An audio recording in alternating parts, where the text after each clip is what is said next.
Hassana ce ta kalli Husaina ta ce, ranar da suka cika shekara 18 a duniya, ta ce mata, lokacin komawarmu duniyarmu ya yi, kin san dama mun yi yarjejeniyar cewa idan muka yi shekara 18 za mu koma duniyarmu ta duhu. Burinmu dama mu zo duniya domin mu gana ma iyayenmu azaba. Hassana ta ce, a'a, ni dai yanzu ina ji ina son iyayenmu, ba zan iya tafiya in bar su ba. Sun so mu kuma sun ƙaunace mu duk da azaban da muke gana musu. A wani ƙaramin ƙauye an yi wasu ma'aurata, Jummai da Ibrahim. Sun yi aure tsawon shekaru da dama, suna zaune cikin farin ciki, amma farin cikinsu ba kamar sauran ma'aurata ba saboda ba su taɓa haihuwa ba. Sun daɗe suna kwaɗayin samun haihuwa amma Allah bai ba su ba, har ta kai mutane suna yin gulmarsu a bayan idonsu. Wata rana Jummai da Ibrahim suka tafi aikin gona. Jummai ta gaji ta zauna ƙarƙashin wata bishiya ta rufe idonta. Zuciyarta cike da ƙunci, idanunta na zubar da hawaye saboda ƙuncin rashin haihuwa take cike da shi. Tana zaune a ƙarƙashin bishiyar tana tuna shekarun da ta kwashe ba ta samu haihuwa ba. An yi maganin gargajiya, an yi na asibiti, amma shiru, har yanzu babu wani labari. A cikin wannan zaman ne sai ta fara addu'an son zuciya, take cewa ina ma da Allah zai ba ta ɗa wanda zai kawo farin ciki a gidanta. A saman bishiyar akwai wasu baƙaƙen tsuntsaye guda biyu masu ban tsoro, waɗanda ba tsuntsaye ba ne, wasu halittu ne a siffar tsuntsaye. Idanunsu na ƙyalli, suka kalli juna suka ce, kina jin addu'ar da matan nan ke yi kuwa? Sai ɗayar ta ce tana addu'ar samun haihuwa ne. Sai ɗayan ta ce mata, me zai hana mu cika mata burinta, amma mu gana mata azaba a ƙarshe.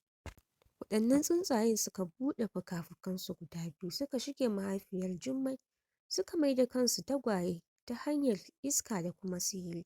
Niyyarsu shine su zo duniya a matsayin 'yan biyu, wato tagwaye, bayan shekaru 18 a duniya.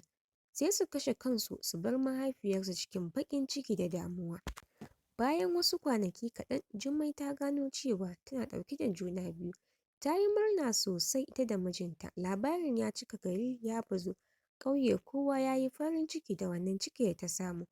Wata rana ta haifi mata masu kyau sosai.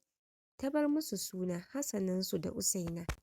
Jummai da Ibrahim suna ma Hassana inkiya da suna 'ya ta fari. Husaina kuma sunanta kyauta daga Allah. Tun tagwayen suna ƙanana suka fara ganin wata alama a idanunsu. Suna da haske kamar idanun dabbobin daji. Gashi ba sa jin magana, suna kuma wahalar da mahaifiyarsu. Ba sa sauraron maganar kowa. Suna kama yaran mutane su duki duk wanda suka ga dama, ko kuma su shiga gidajen mutane su yi sata. Ko da an kama iyayensu ƙara, ba sa ɗaukan mataki, ba sa kwaɓan yaran, a cewarsu ai har yanzu ƙananun yara ne, sun dai zama yaran babu kwaɓo. A makaranta ma sun shahara wajen dukan ɗalibai da kuma malamai. Sharrinsu ya ƙara girma, yanzu ya shahara iyayensu suke yi wa muguntar tasu. Komai na gidansu suka fara lalatawa, kama daga kujeru, TV, komai da komai sun faffasa shi. Kuma duk da hakan iyayen ba su taɓa yi musu faɗa ba, balle kuma su doke su. Ranar zagayowar haihuwarsu na shekara 18, Hassana ta kalli Husaina ta ce mata, kin manta da yarjejeniyar da muka yi, za mu zauna a duniya na tsawon shekara 18, daga nan mu koma duniyarmu. Can duniyarmu ta duhu. Dama manufarmu shine mu zo mu gana ma waɗannan iyayen namu azaba, saboda kin san haka yana kawo farin ciki da annashuwa. Hassana ta kalle ta da ɗan firgici ta ce, ban manta ba, amma abubuwa sun canza. Soyayyar iyayena yanzu ina jin shi a cikin zuciyana. Ina so in canza halina, in zauna da iyayena saboda in gyara kurakuraina na baya. Saboda duk rashin mutunci da muke musu, da gana musu azaba da muke yi, sun nuna mana ƙauna da kuma kulawa. Yanzu mu suke bi bashi mu kyautata musu. Hassana ta ƙara ɓata rai ta ce, mun yi fa yarjejeniya da ke, kin san kuma manufarmu a duniya ita ce mu jarabce su, mu ba su wahala. Bai kamata mu bar aikinmu ba. Hassana ta girgiza kai tana hawaye ta ce, ba zan iya ba. Faɗa ne ya kaure tsakanin Hassana da Usaina. Dama Hassana akwai zafin zuciya. suke jefa mutane cikin masifa. Nan da gaske take kama hannun ƴan uwan da suka aikata, ki yi haƙuri, kuma tana da niyyar canza hali. Iyayenmu mun jefa su cikin masifa da jin kunya a wannan ƙauye. Ya kamata ki tsaya mu gyara halayenmu. Hasana ta ce mata, a'a, kar ki manta, mu fa ba mutane ba ne, mun zo ne daga duniyar ɓoye. Babu wani alheri da yake fitowa daga gare mu. Ƙaddararmu ita ce mu lalata abu mu kuma haddasa fitina ko kuma mu jefa iyali cikin kunya. Dukka jinsinmu haka muke.